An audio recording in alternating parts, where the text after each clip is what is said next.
बरगढ़ जिला वकिल संघ तरफ प्रत्येक वकिल भाई आज रास्तार अच्छा।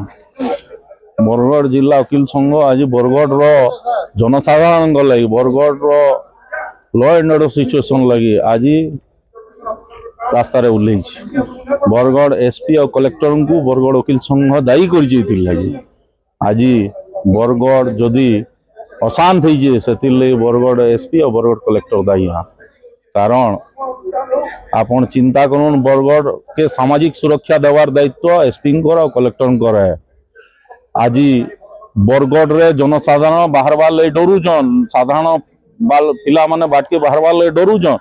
आज एतकी अस्त्र शस्त्र बरगढ़ के किए नु आसला निशा किए धराला पिला आज जेन प्रकार भाव रे निशा ग्रस्त अस्त्र शस्त्र धरिक युव समाज बरगढ़ राज रास्तार माड़ होची एसपी और कलेक्टर दायी आन।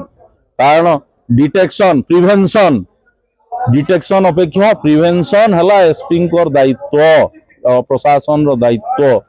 डिटेक्शन अपेक्षा प्रिवेंशन इज वेरी इंपोर्टेंट। तांकर आज परिस्थिति रे आज जदि प्रिवेंट करा जाइथिता अस्त्र शस्त्र पिलांकर हाथ रे पहुंची नहीं पारिथिता आज से अस्त्र शस्त्र एतकी मात्रा रे केन आसीची बरगढ़ रे झन झन एग्रे अस्त्र शस्त्र बाजुची से जेन अस्त्र शस्त्र बाजुचे से अस्त्र शस्त्र केन आसला आज पेडलर मान को धरी दिया जाउचे किंतु ओरिजिनली केन जगारू निशा पेडलर मान को धरी दिया जाउचे किंतु केन जगारू से आसुचे सेटा से के प्रोवाइड करूचे से रास्ता के बंद करवा।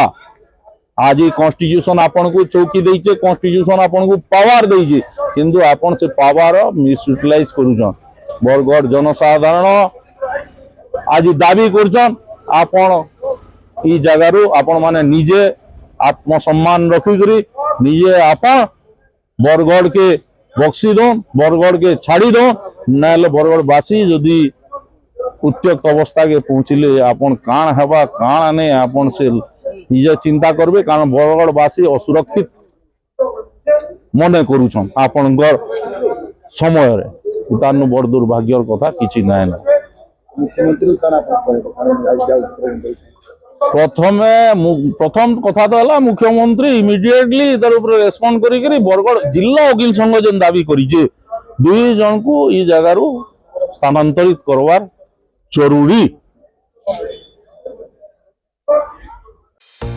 आपण मन को जदि आमर वीडियो भल लागला लाइक शेयर और कमेंट करूँ और बरगढ़ जिलार टेक्निक खबर देखभार लगी आमर चैनल के सब्सक्राइब आउ फॉलो करूँ।